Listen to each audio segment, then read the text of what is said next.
Close பண்ணுற ஓப்பனில் இருக்கு மக்கள் க்ளோஸ் பண்ணிவா சவுண்டாக க்ளோஸ் பண்ணிவா எஸ் சார் இப்போ லைவில் இருக்குது நீங்கள் ஃபினிஷ் உள்ள வருமா நீங்கள் பேசுங்க டேட்டு உள்ள வருமா க்ளோஸ் பண்ணி நீங்கள் பேசலாம் சார் லைவ் பேசலாம். Hello, welcome to this live session on the poetry course. We are happy to see you here. I am glad that you have asked many questions in the discussion forum. Hope you found answers very useful to you. We have received a few questions just now, just a few minutes back. They are very interesting questions. We will take up these questions one after another. Before that, I want to thank all of you for choosing this course for your study with IIT Madras through this NPTEL program. Shall we begin? Okay. A very interesting question that we have is how to understand the emotions in a poem. It's really a good question because poetry is all about emotion. And these emotions also carry some words, or these emotions are expressed through words. Therefore, we have to pay attention to the words used by poets in their poems.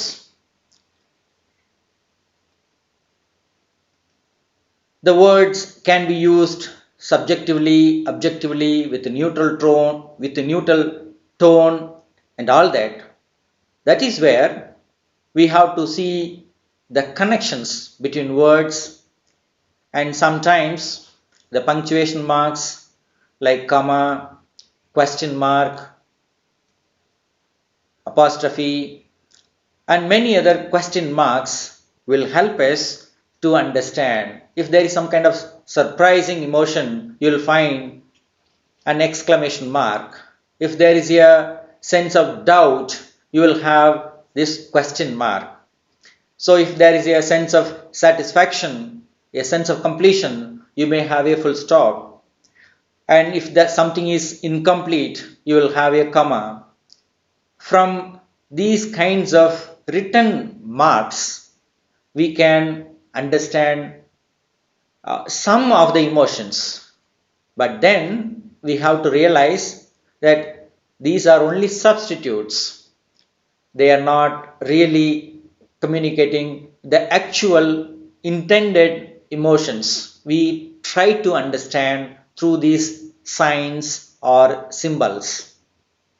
Even words themselves are symbols, as you know. So, positive words, negative words, such associations of meanings we can easily understand. If there is a sense of calm and peace, you can really understand when words related to peace, calm, quiet, and something pleasant, such words are used, you can really feel happy. A pleasant atmosphere will be created by the poet. To better understand the emotions, we have to actually go through a poem, read a poem. For example, you listen to the words, the woods are lovely, dark and deep. So there is a gradual element of investigation, exploration, and also a quiet, meditative mood or emotion is created by the poet. And this sense of responsibility, and I have miles to go before I sleep. So the sense of responsibility is indicated through I have this to you, to me, to the whole world. So words are the keys for us to understand the emotions of a poet in a given poem. When the sentence structures are complicated, you will know the real problems. The confused state of the mind of the poet, you can really understand. The next question is about does a poet keep the form of poem in his mind when he or she writes the poem? We have the debate on the relationship between form and content. Which is more important? Which comes first? Does the form of poetry come first or does the content come first? Now that we have discussed emotion, you can also ask, does the emotion come first? I would say all three work together. Sometimes we start with form, sometimes we start with emotion, sometimes we start with an idea. It depends on the moment in which the poet wants to write the poem or the poet is impelled or compelled to write a poem. If a poet is well trained, as you are now being trained in this course, you understand what is poetry, what are the different forms of poetry, what are the different poetic devices. Sorry. What are the different poetic devices? What are the different conventions that we have in poetry? Once you understand all these things, subconsciously or unconsciously, we learn to choose the form, choose the words, choose the sentence structures to convey our emotion. We may write the poem, but then many poets, all well-known poets, all great poets have spent substantial time to revise their poems. You have seen that the same poem may have any number of drafts, multiple drafts. The best example is the poem, the most popular poem, well-known poem of 20th century, The Wasteland. T.S. Eliot wrote this poem and that was a long version, but then Ezra Pound, when he edited, it became a short poem. So such revisions or go to Wordsworth. He was writing, rewriting his autobiographical poem, The Prelude, for nearly 20 years or more than that. So such revisions happen to give more shape to the emotions felt by or experienced by the poet. So I hope the question is answered for you. Which comes first? It is an automatic process. Sometimes, as we have said, the poet may consciously choose or change the form a little later also. It happens. Now, many of you may have come to this course with that interest in writing a poem. All human beings born in this world cannot escape the sea of emotions in our life. That's why sometimes the sea is peaceful, quiet, calm, tranquil. Sometimes the sea is full of storms. We go through this same process. Sometime peace, sometime conflict, agitated mind, aggressive mood, all that we go through. So these emotions somehow find expression in our poems. All of us may not write poems. All of us may read poems. Sometimes we may not read, but we may listen to poems. Sometimes the lines, the words that we listen to or read may not be known as poems, but there will be some poetic feeling. There may be some interesting expression. That is where all of us are Born poets, we have to understand. So if you want to write poems, welcome, do it. It's a pleasure to write out our own expressions and share these expressions with others, particularly when we publish our poems in some magazines, journals. We feel elated, we are delighted, we feel happy, we identify ourselves as poets, and for this, some intense emotion. In my own experience, I have found that some intense emotion, positive or negative, that is love or quarrel or hate or some disturbance in family or in society or in politics, some kind of disturbance must happen to us, like throwing a stone in a pool. When we throw a stone in a pool, reverberations occur. Some kind of vibrations and reverberations must occur in our mind. Then, when we are disturbed, we want to achieve a state of tranquility, equilibrium, and then writing out our expressions, our experiences helps us to get this calm, relaxed mind. When others read, they also feel that same kind of relaxation. So we will feel happy that we are writing our own emotions in the form of our own poetry and help others also to experience that joy of relief, mental relief. So you will find this very useful. You can write your own poem, and the question is how to develop this skill. And the best answer that I can give you is to improve our knowledge of the language. We need to have enough vocabulary to write our emotions. So appropriate emotions, appropriate words, they must match.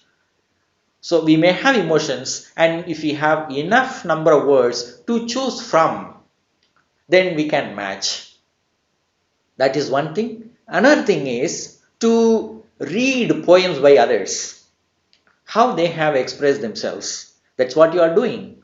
By reading these poems that we have in our course, you are able to understand the words used by these poets, the emotions expressed by these poets, the forms that they have chosen, the sound patterns that they have created, the sentence structures they have created in their poems, you understand.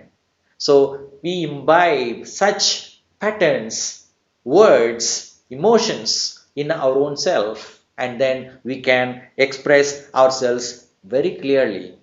Of course, whatever we write, we can improve upon in course of time. Yes. Some stage by stage procedure you want to have, I would say, whenever you feel something, write it out. Don't edit, just write. And then you can organize your thought process as you find time. You will like to have some form, structure, it happens. You can slowly edit. That revision you can do later. But the moment when some thought, emotion, idea comes to you, you must write it down. If you miss it, then the words will disappear, the emotion will disappear. We become a different person. That moment of creation, inspiration is something fleeting, very temporary. Again, we can't go back to it. It's not that easy. Some may do that, but for most of us, it's not easy to go back to an inspired moment that we have lost. So make use of that opportunity whenever you think, whenever you feel that you have got some one phrase, one sentence, one expression, one line, doesn't matter. Whatever it is, write it down. And once you write it down, then you can put all these words, ideas together in some form. Sometimes the emotion will suggest a form to you. That happens. You can help yourself.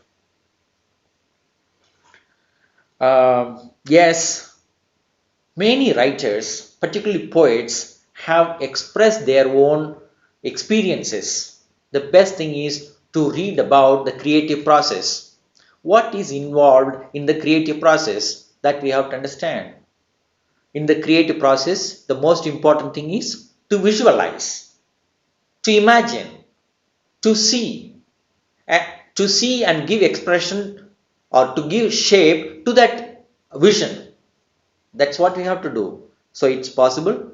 Many poets have expressed their views on how they write poems.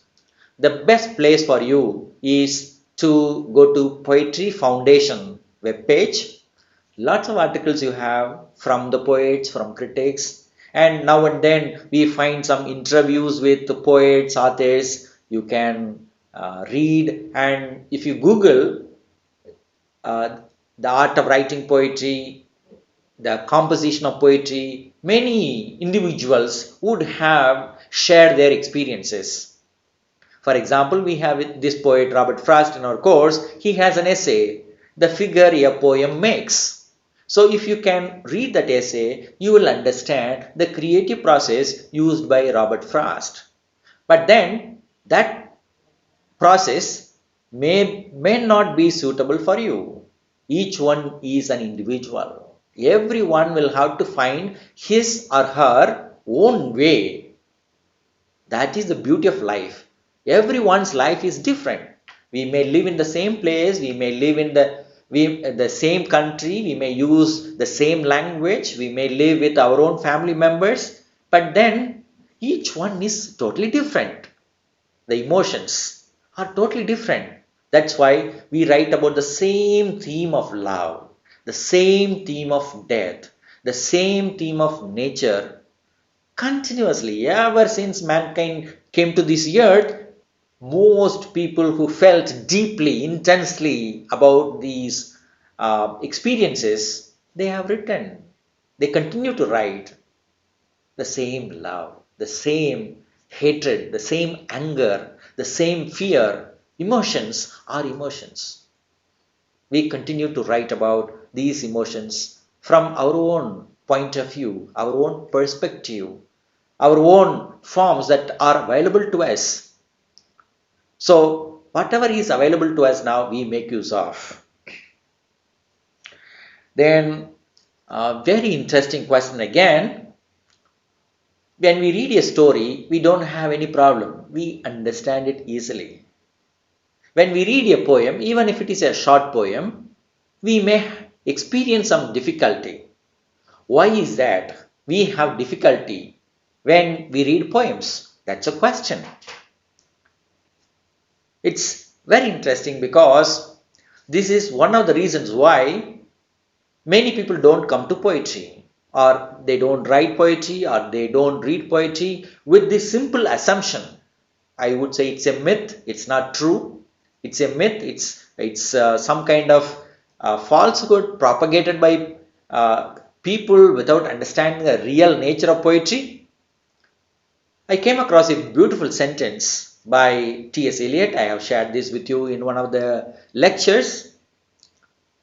Great poetry communicates itself before we try to understand it.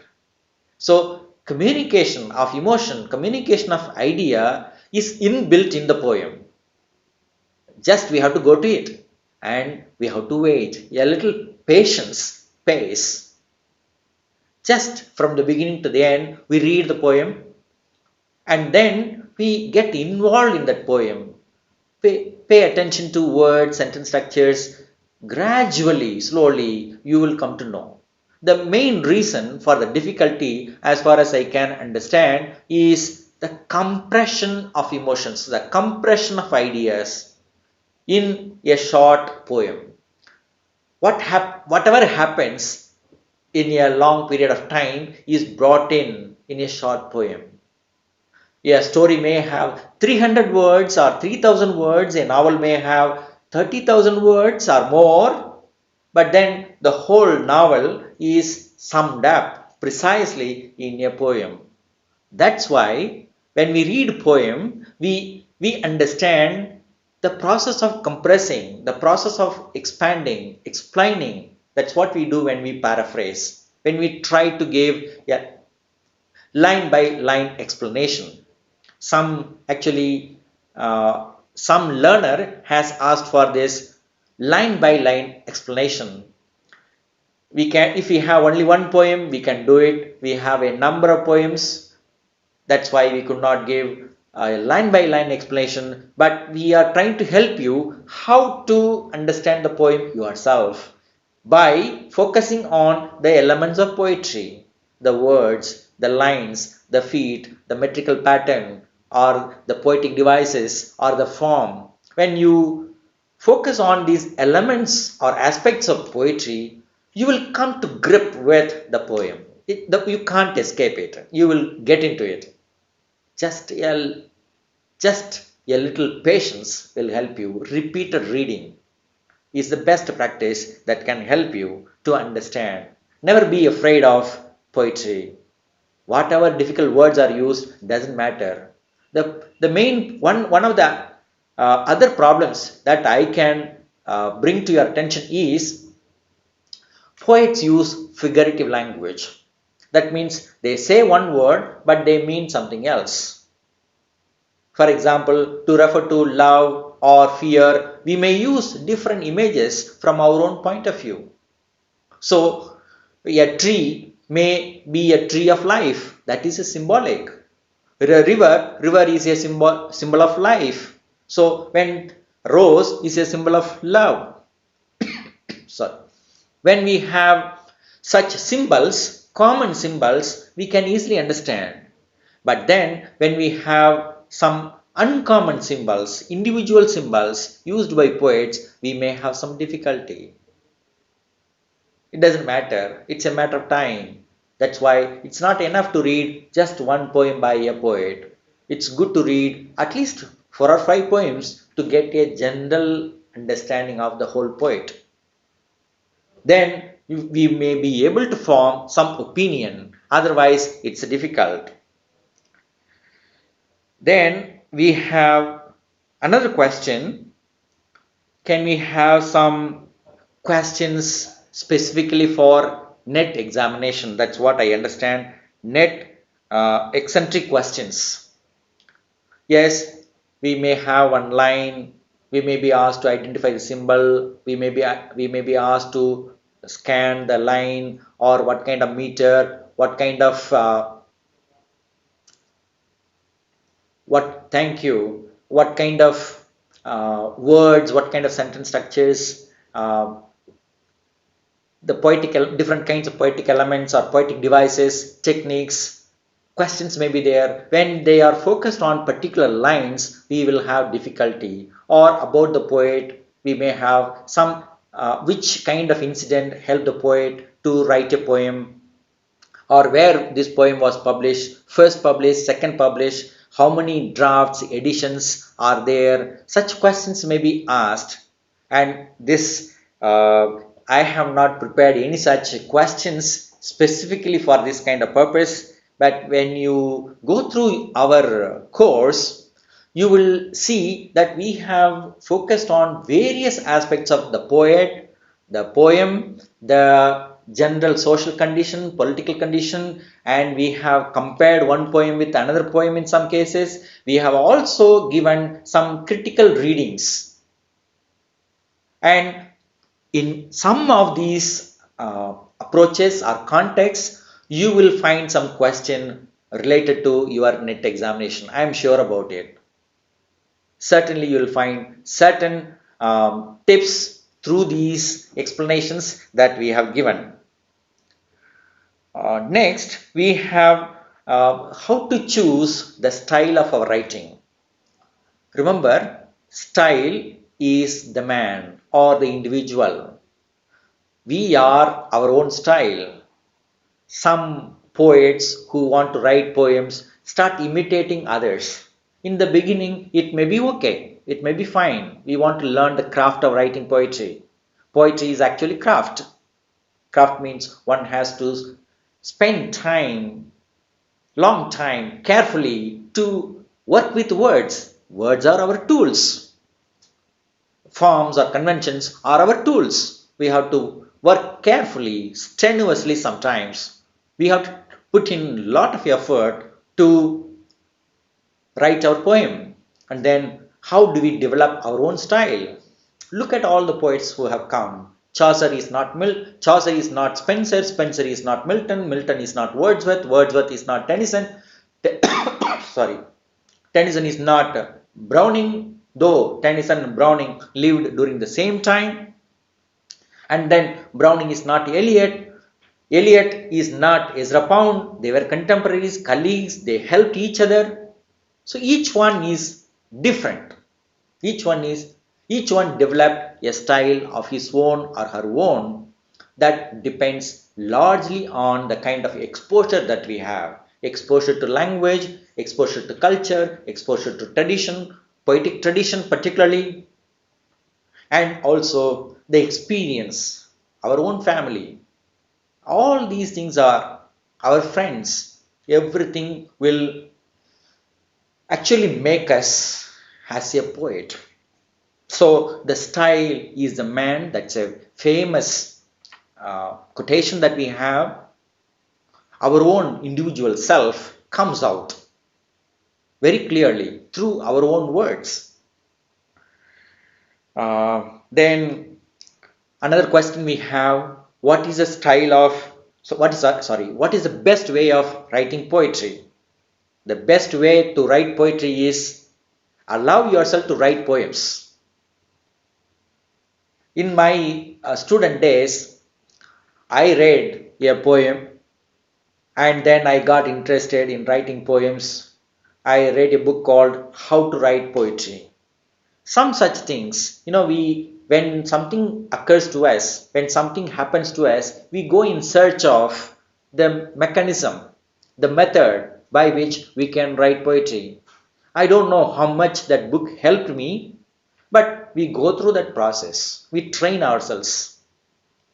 But one thing I have understood, some poetry occurs in us, and the best way for me to write poetry is catch hold of the emotion, the expression that comes to us at that inspired moment, at that creative moment.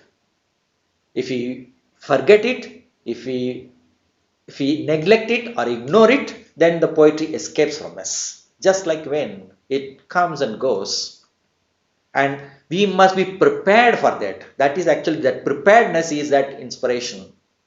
Prepare mentally, physically, with a pen, paper, or some recording, whatever it is. If you are prepared, you can write poems. We are a medium. Some may agree with this idea or not. That's a different story. A poet is a medium, an instrument. And this instrument, like a musical instrument, wind goes through this instrument and creates music. And that music, if it is recorded, becomes poetry. And that is useful to us and to all other people in our own life and also for posterity. It's our job, responsible job, to catch hold of that experience in the words that we know. We don't have to look for some unknown words, difficult words. We don't have to dig the dictionary to find words. Whatever words that we know, whatever words that we have listened to, that's another thing that we have to remember. Listening to people, the kind of words that they use, whether our poem can be understood by people who will read this poem, that also you have to pay attention. In some cases, like modernist poetry, they deliberately wrote difficult poems. That's a different story. But generally, poets like Wordsworth, Shakespeare, Chaucer, or our own contemporary poets like Carroll and Duffy, I have mentioned, Adrian Rich or Maya Angelou, 20th century women poets, they have all used the language of the common people. They were writing for their own people. So, when you listen to the words used by people, you can bring those words into your poetry because they use those words because they have that experience. So, for me, that is the best way of writing poetry. Yes, again, I'm thankful to all of you who have sent me these questions. Here is a very beautiful question about the beauty of literature. It is said that the beauty of literature is in what is left unsaid. It is very true. Heard melodies are sweet, but unheard melodies are sweeter. Keats has said that, right? Heard melodies are sweet, but unheard melodies are sweeter. Sorry, let me have some water, please.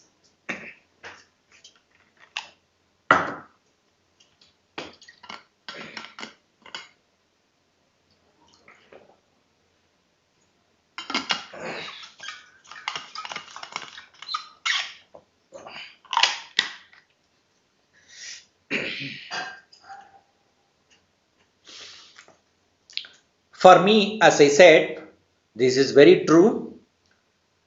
When we write a poem, we write about our own expression and we don't write everything that comes there. Some chiseling, some shaping happens. And when we shape, we leave out certain things. We imply, we suggest.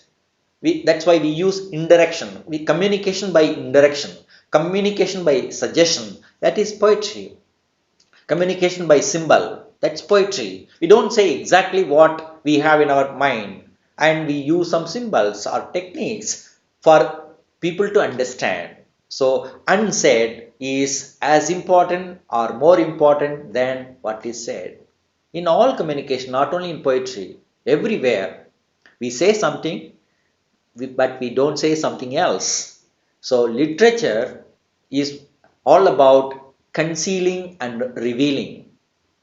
We have to reveal as much as we conceal, or we have to conceal as much as we reveal or express. So, this is very interesting for us. And when we focus on those unsaid words or focus on certain unsaid or unexpressed emotions. That's why some of you who have listened to the lectures, who have noticed this thematic contrast that we have in every poem would have understood. When some blessing is there, there is also some curse. It is not mentioned. I would have brought it there. In some cases, the can't love and hate both will come together, or life and death will come together. But then indirectly, you will have death. Whenever you have life, indirectly you will have death. Whenever you have love, indirectly you will have hate. So the idea of hate is suppressed and love is expressed. So why is this oppressed? Why is this love is expressed? We have to ask this question, and then you will see the beauty of life. All about our positive attitude to poetry or poetry or to life that you can see here. Uh, Here, this is initially when we start the course, it's not a good idea to go to this level of scanning prosody. You will slowly understand from the first lecture to the last lecture. In every poem, we have shown some scanning, prosodic analysis. This meter, iambic pentameter is the dominant one in English language. So we have mentioned it. In every poem, we have drawn some lines like this, vertical lines like this, to show how a poem is scanned. But for you to enjoy poetry, scanning is not at all required. The woods are lovely, dark and deep. What kind of scanning is required to feel that poem? I wandered lonely as a cloud. What kind of scanning is required to appreciate poetry? For people who are interested in scanning analytically or for research purpose, it's good, you can do it, but do it gradually. Don't get into scansion immediately at the beginning of the course. You will even unconsciously you will find that you are trained in scanning. So this we have certain terms for that. We can't scan a line without identifying the foot or the kind of meter, and we can't do it without knowing some terms like I am, trochee, spondy, anapest, dactyl. These may be difficult terms initially, but then you will appreciate the quality of your understanding increases when you start analyzing the poem with reference to the metrical analysis is very useful. We have done it. The question is, could you please cover it in the upcoming weeks? We have done it in every poem. We may not have done that with the first poem by Chaucer, but later on we have done it in every poem we have done it. I hope you focus on it, pay attention to it, and learn. In case you have some difficulty in understanding those examples that we have given, please raise the question again in our discussion forum. We will certainly help you. As much as possible, we will try to help you. Certain things we develop on our own. Inherently, we develop on our own. Feel for poem, feel for that structure, feel for that scanning. It comes to us after some time, not at the beginning itself. That's why we have to read a lot number of or lot more poems. We have a limited number of poems in our course. If you read more and more, you will understand. These are the questions that we have received, and we have answered all these questions. In case you have some other questions to raise, please do raise your questions in the chat box. I'll be happy to answer. All the questions you have sent recently, I have answered you, I hope.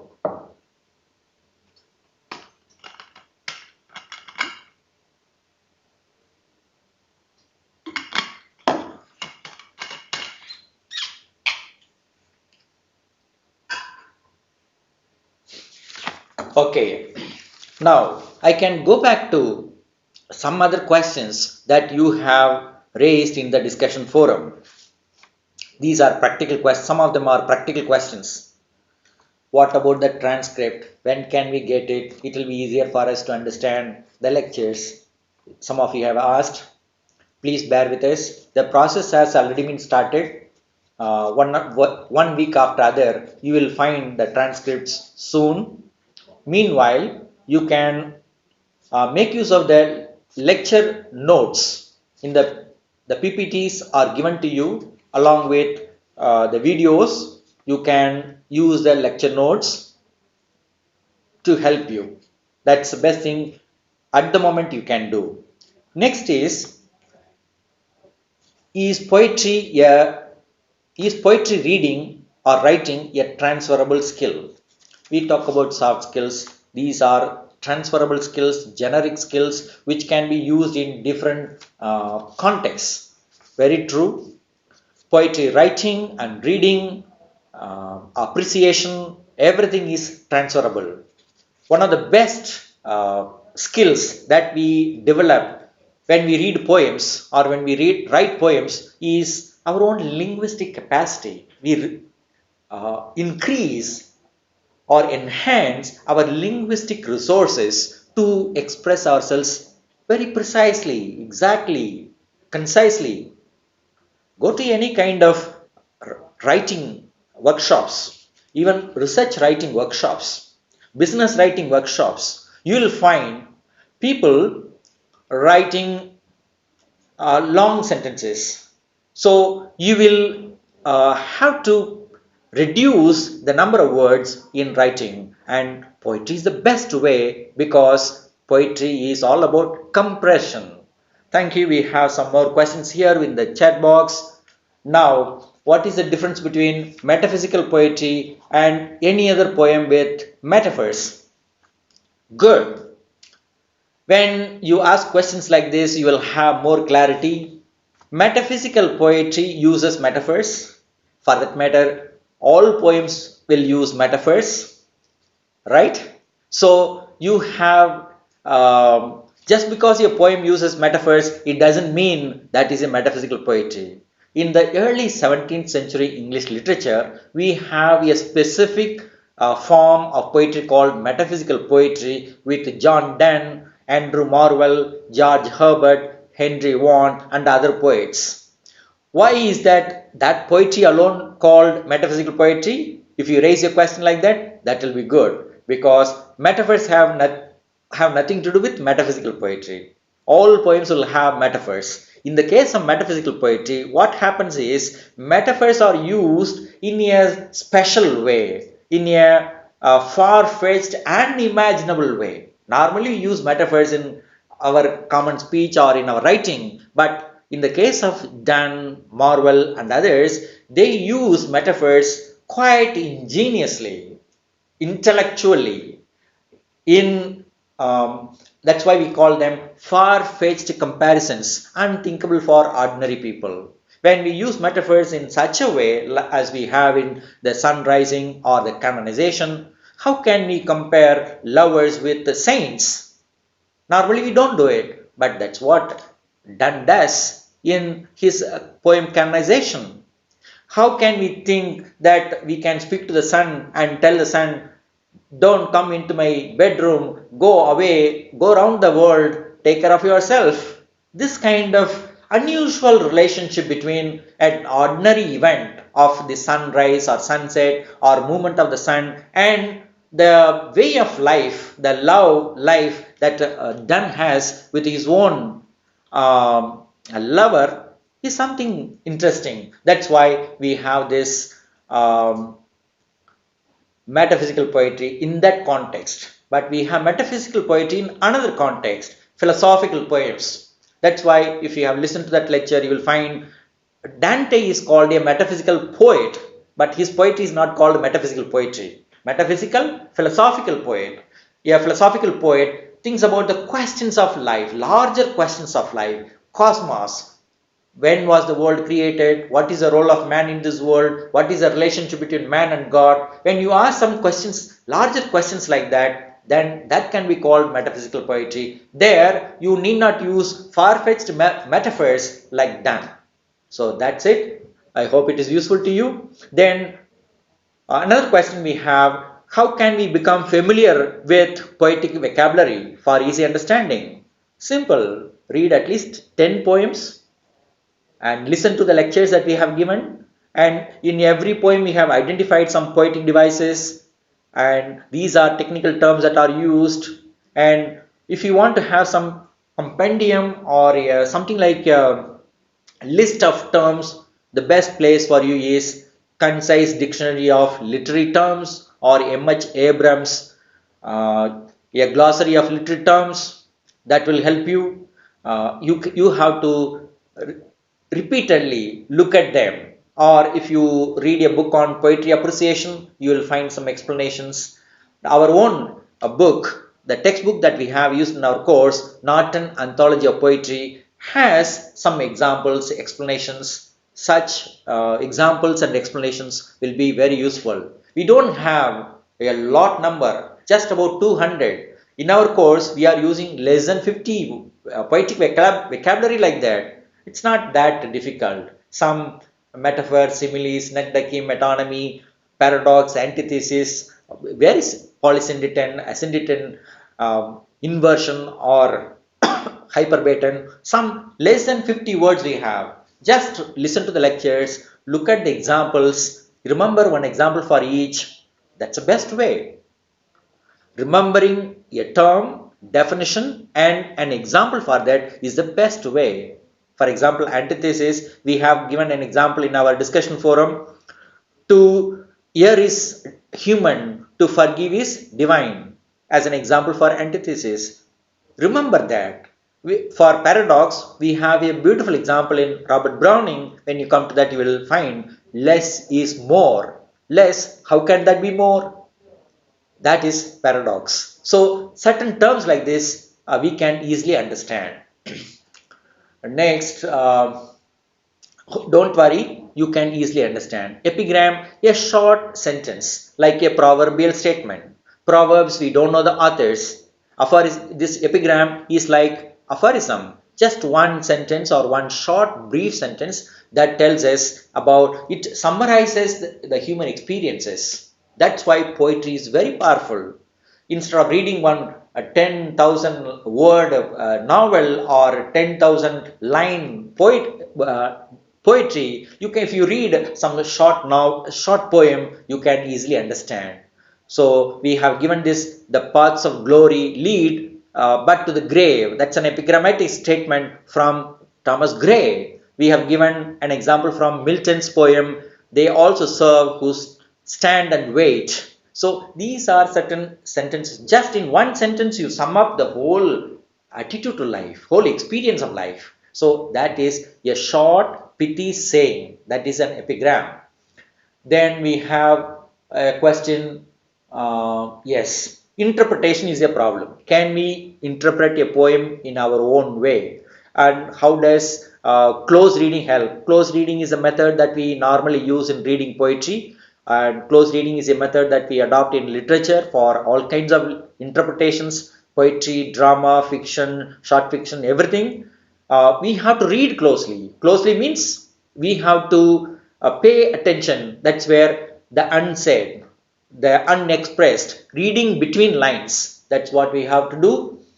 Then yes, metaphysical poets use conceits. That's what I meant by far-fetched comparisons. Conceits are extended metaphors with far-fetched comparisons. Next we have how can we explain any poem in a best way? The whole course is based on that. How can we explain a poem in the best way?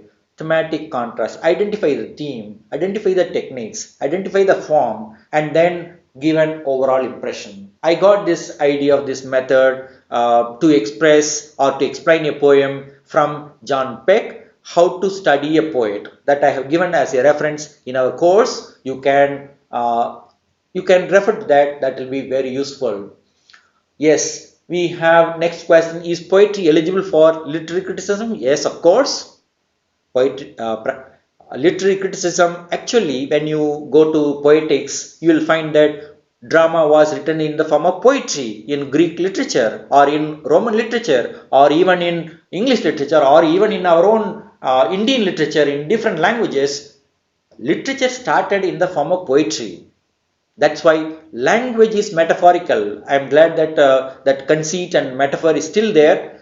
Why do we use metaphors in our poetry? You can't write poetry without metaphors because we express one thing in terms of another. So certainly poetry is the base actually. All kinds of, if you look at early 20th century criticism, you'll find that all criticism is based on poetry. Or go to Horace, The Art of Poetry, that's a critical treatise, all based on poetry. Or go to Aristotle, it's based on poetry. And look at all the literary texts that we have in any course on literary criticism, an apology for poetry, or preface to lyrical ballads, or Shelley's defense of poetry. You will find poetry is a major platform for literary criticism and theory. Yes, here is a question. Anyone preparing for NET? There are certainly some of you will be preparing for NET. Certainly, I believe that this course will be useful to you for that as well. Can we teach poetry to learners by creating interest in them? Certainly, I would be happy if you could narrate some experience from your own long career. Yes, the best thing is for me, what I have done is to share my own experience of writing some poem. Let me share this with you. I have shared it in our course also. A small event, small experience. The river has no driver, but it reaches the sea. Look at the word river and driver. I could see the similarity between the two. The river could reach the sea, but it doesn't have any driver. My car has all care, but it often breaks down on the road. This is a comment on our everyday experience, paradoxical experience. That's why the language of poetry is called the language of paradox by Clarence Brooks. So we can share some of these expressions. Another poem that I wrote is this: when there is depression in the sea, there is rain on the land. When there is depression in my heart or mind, there is a poem on the page. I think this would be the best way to create interest in the learners. You can start writing your own poem. You can understand the process of writing poetry. Let me repeat. When there is depression in the sea, we have rain on the land. When there is a depression in my heart or mind, there is a poem on the page. You can see how the release happens. Depression becomes normal after the rain. Similarly, the human being becomes normal after writing out the poem. That's this kind of interest in words, actually similarity between words. If we can create interest in words, poetry will automatically come to us. Then how can we learn, improve vocabulary like new words, etc., so as to use in poetry? Best, keep reading, keep learning. Read poetry, read novel, read history, read religion, read science.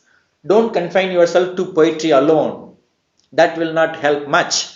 Read everything that you can come across. Whatever interests you, read. You can learn new vocabulary automatically. Then do employing different literary framework erode the aesthetic quality of the poem? Literary framework may not actually conflict with aesthetic quality. Aesthetic quality is, remember, a poem is a craft. It's a craftsmanship. It's born out of craftsmanship. So when we use a literary framework, here I don't mean ideology. Literary framework, we can certainly have poetic tradition. Tradition can be a literary framework. I refer to that. Yes, you can have the Spenserian tradition, Chaucerian tradition, Miltonic tradition. Particularly when it comes to sonnet, we saw the Petrarchan tradition, Petrarchan sonnet and English sonnet or Miltonic sonnet. So we can have that kind of literary framework. But remember, all these sonneteers have developed their own unique kind of sonnets. Spenserian sonnet, Shakespearean sonnet, Miltonic sonnet. Three major forms we have. So later, Hopkins had developed his own form of sonnet. Now, in 20th century or 21st century, we have a sonnet, different form of sonnet by Carroll and Duffy. So, in the Victorian period, sonnet writers, they wrote sonnet sequences, many sequences. So, framework may not, I believe, affect aesthetic quality. Aesthetic quality will be affected only when you compromise on the true nature of expression. Truth, beauty, good. These are the three major principles of any kind of aesthetic product, a poem or any artwork. So if you compromise on truth, if you compromise on this good feeling, or if you compromise on the sense of beauty, there your aesthetic quality may be affected, but not certainly not with literary framework. Then is there any book with a collection of good poems with best explanation? This edition is good enough. Not an anthology of poetry is good enough. If you look for some paraphrase, that may be difficult. Many anthologies of poems are there meant for college students, even the public, but they may not have explanations. That I am afraid you may not find. But some kind of help will be there, but complete explanation you may not find. And also let me warn you, any explanation will be incomplete. You will come across your own understanding of the poem. You will explain it differently. That's why for the same poem, we write different kinds of critical accounts. Otherwise, how do we write many books and articles on the same poem like Keats or Ode on a Grecian urn? How many articles, how many books on the same poem? Next, share analysis of the poems mentioned in the course in the notes form of, yes, in the transcript we have all this, in the lecture notes also we have all this. If you want to have good guidance, please refer to that book, How to Study a Poet. I found that book very, very useful. How to study a poet, how to approach a poem. That's where I learned. Read at least 4 or 5 poems by the same author. You will develop your own understanding. By just reading one poem, you will not have a better understanding. You will understand something, but not a good understanding. Next, Yes, thank you very much for your kind words. I have been interested in poetry from my student days. I wrote some poems in my own mother tongue, but later started writing poems in English, primarily because of interest in words. You put two words together, a sentence forms, and then you write poems. I have written lots of single sentence like epigrams or aphorisms. I have written a lot. One example, let me share with you. If you neglect negligence, negligence will neglect you. It's a play with words, pun. Some of you had asked this question about pun in your discussion forum. Play with words. Learn to play with words. You will learn to play with the ways in which, the different ways in which you can express yourself as clearly as possible, though you may use different kinds of metaphors or different kinds of conceit. That kind of conceit used by Donne is not used by our poets anymore. But of course, some experiments, some revolutions occur in poetry in all ages. Only when some completely new kind of tradition happens, you will find that ultimately all this break from tradition is actually continuous tradition. Metaphysical poetry is not completely new. At that time it might have been new, but when you look back in history, you find that that kind of metaphysical element you will find in most of the sonneteers. Shakespeare is a good example. Petrarchan, sonnets are good examples. Actually, Donne learned some of these techniques from Petrarch. So, some kind of break may appear to be new, but then whatever appears new becomes old, and it will have, when you trace a tradition, you can easily identify. For example, T.S. Eliot, when he came to the 20th century, you found that he was a completely revolutionary poet. But when you read T.S. Eliot along with sorry, Robert Browning, you'll find that here is similar to that. Somebody is asking me about favorite poet. There are many poets. Uh, each one is interesting. I love poets who play with words and yet communicate ideas very well. Wordsworth, Robert Frost, these are my favorite poets. I believe in communicating ideas, not troubling readers with the difficult expressions. T.S. Eliot is not certainly not my favorite, but I read all kinds of poetry. But we need to feel happy when we read poems. We should not suffer in reading poems. Is that right? But we have T.S. Eliot in our course because that is part of our tradition. We have to understand. Some of you are saying good evening. We will wind up now. Is there any more questions, any difficult questions, or any question that we should pay attention to? What are some beautiful poems or collections of poems that you have found very useful, thought-provoking? Not an anthology is the best, and there are many anthologies. Some of the traditional, well-known canonical poems are the best. Some new writers, innovative writers may not appeal to us. You'll be surprised to see public, they are more interested in poetry than students of poetry in colleges and schools. Lecture notes you can not in the transcript but in the website in Swayam portal itself you will have that lecture notes in the form of PPT. Please check your when you are listening to the video under that there are many tabs, lecture 1, 2, 3, 4 like that you will find. At the end of those you will find lecture notes. That is actually our PPT. You will find this. Because some of you may have difficulty in understanding my pronunciation. Everyone will have a different kind of pronunciation. If you have the copy of the PPT, it may be useful for you. Please bear with us for some more time to give you all the transcript. Thank you very much for all your questions. Please continue to send your questions to our discussion forum. We will try to answer as many questions as possible to your satisfaction.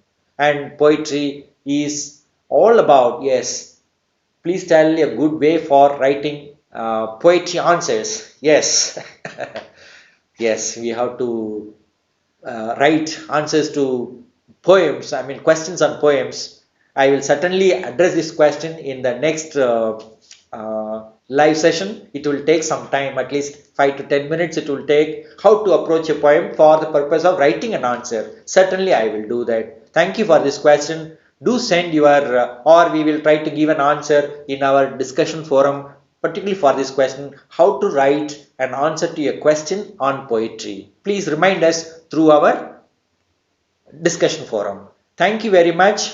Any questions? Any more questions? I am glad you have participated. You have found time to come here during this live session. Um, thank you so much for sending all your questions. Some of you have sent your questions already, and now during this course, I mean the live program, you have raised many questions. Thank you so much. Enjoy reading poetry. Enjoy yourself. Don't feel any problems will be there. Life is that we have to overcome all the difficulties. Thank you so much. Bye. Have a good evening. Until we meet next. Bye now.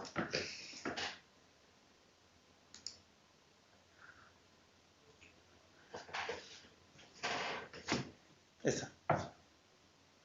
பரவாயில்ல கொஞ்சம்